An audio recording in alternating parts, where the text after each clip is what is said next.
전과 다른 찜통더위로 지친 요즘인데요. 그런데 이곳만은 얘기가 다릅니다. 24시간 자연 에어컨으로 시원하다 못해 서늘함까지 느낄 수 있는 곳이 있는데요. 이번 여름 정말 덥죠. 너무 더워요. 그리고 또 열대야가 너무 심해서 밤에 잠도 못 자니까 스트레스까지 너무 심해지는 것 같아요. 그렇죠. 너무 덥고 역대급이고 오늘 그래서 어디를 갈까 많이 생각을 하다가 정말로 이런 더위를 싹 날릴 수 있는 곳 그곳으로 한번 가보려고.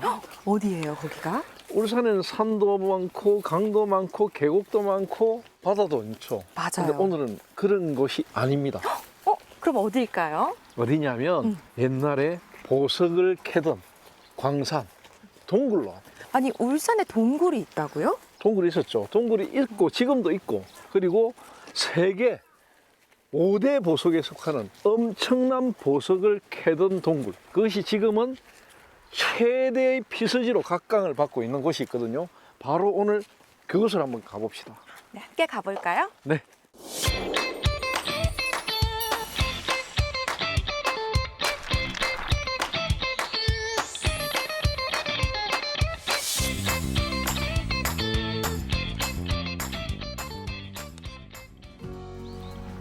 불교 성지로 유명한 신불산 자락에는 아이러니하게도 한때 세계 최고의 보석 광산이 있었는데요.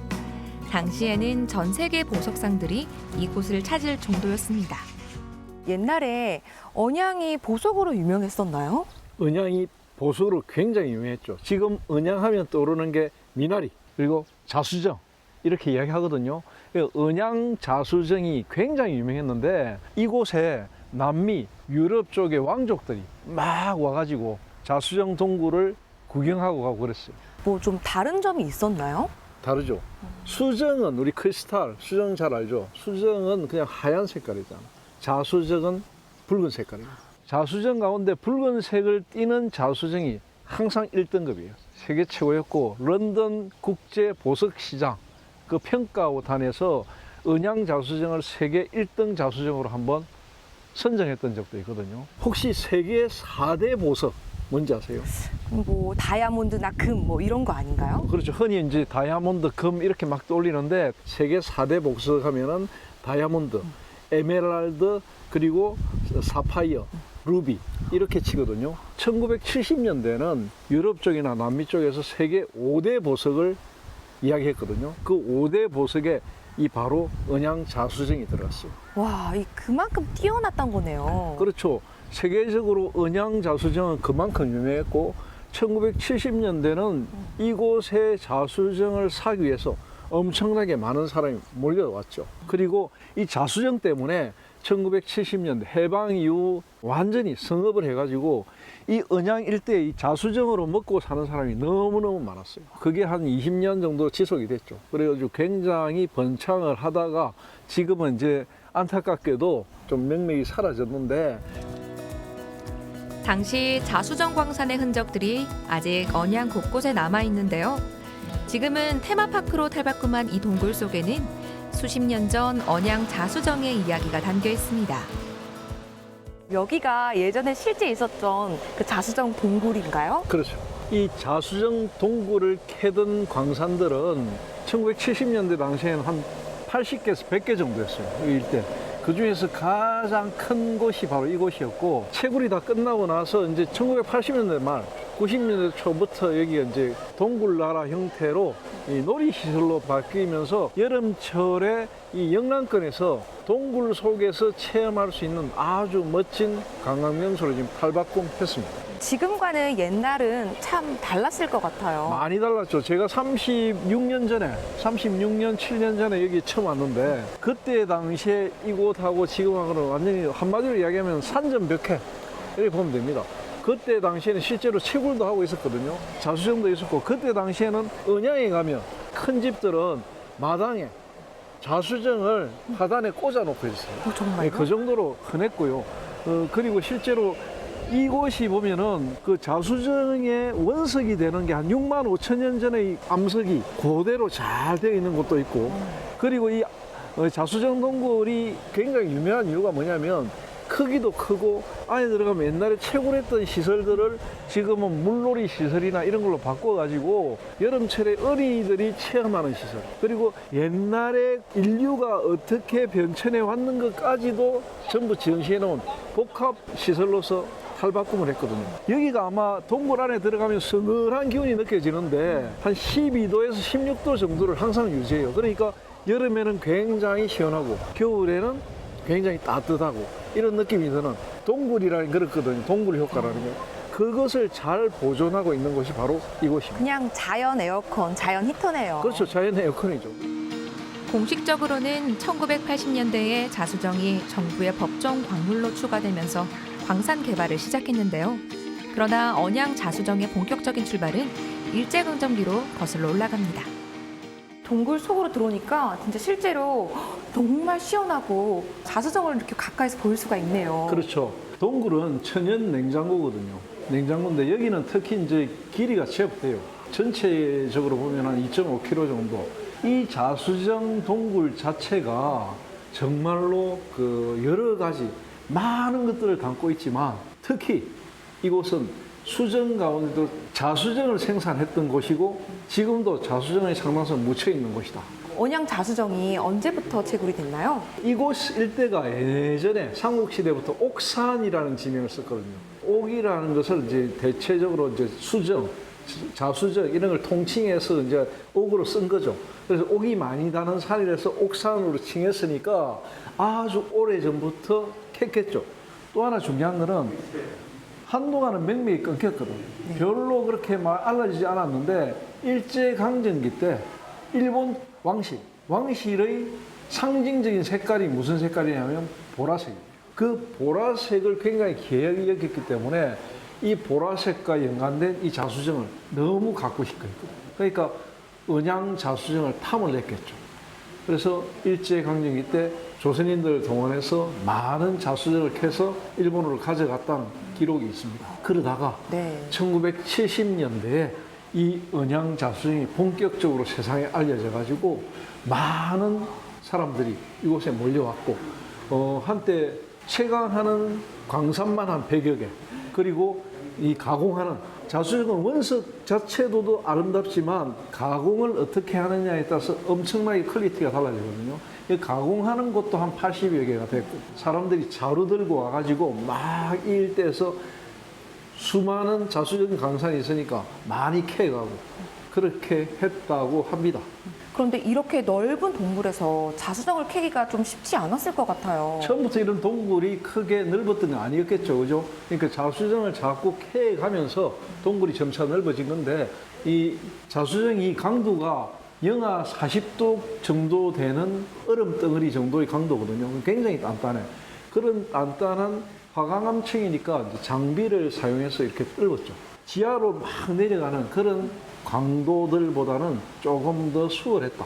그렇게 봐지고요. 특히 이제 1970년대는 언양 자수정이 우리나라 최고의 수출품이 됐으니까 굉장히 많이 나갔습니다.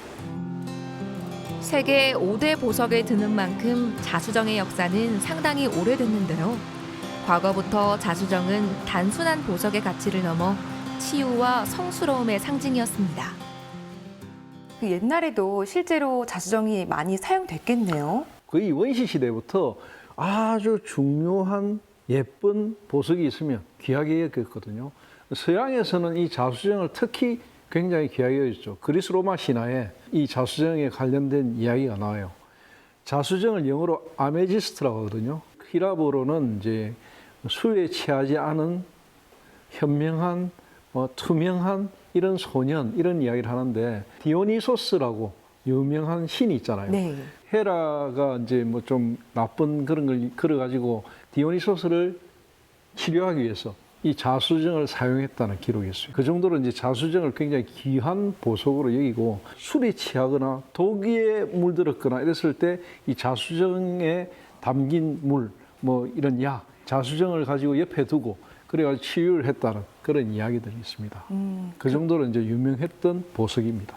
우리나라는 어땠어요? 우리나라 같은 경우에는 이제 그런 기록들은 없지만 신라 시대에 여러 가지 기록이 나오거든요. 금강총을 이제 발굴하다 보니까 그게 목걸이라든지 기골이라든지 장신구에서 이 자수정이 나왔고 동궁과 월지 거기에 진단구라는 곳에 이제 자수정을 사용한 그런 함자가 나왔고 그리고 특히 이제 조선시대 중기에 그 사리함 자체를 자수정으로 만들어 가지고 통도사에 보관하고 있는데 그게 지금 통도사 성무박물관에 볼 수 있어요. 바로 이 언양 자수정에서 나온 자수정이 아닐까 그렇게 추정을 하고 있습니다. 자수정의 영롱한 보랏빛을 인위적으로 만들긴 쉽지 않은데요. 그래서 신라 시대에는 왕족과 귀족들 장신구에 자주 사용했습니다. 그런데 유물들 보면은 뭐 금이나 옥 이렇게들 많이 봤는데 사실 자수정은 잘 많이 못 봤거든요. 아까 처음에도 이야기했지만 세계 5대 보석에 이 자수정이 분명히 들어가거든요. 그 정도로 귀한 보석입니다. 귀한 보석인데 왜 우리는 이 자수정을 그렇게 귀한 보석으로 여기지 않을까? 이런 궁금증이 자연스럽게 나올 수 있습니다.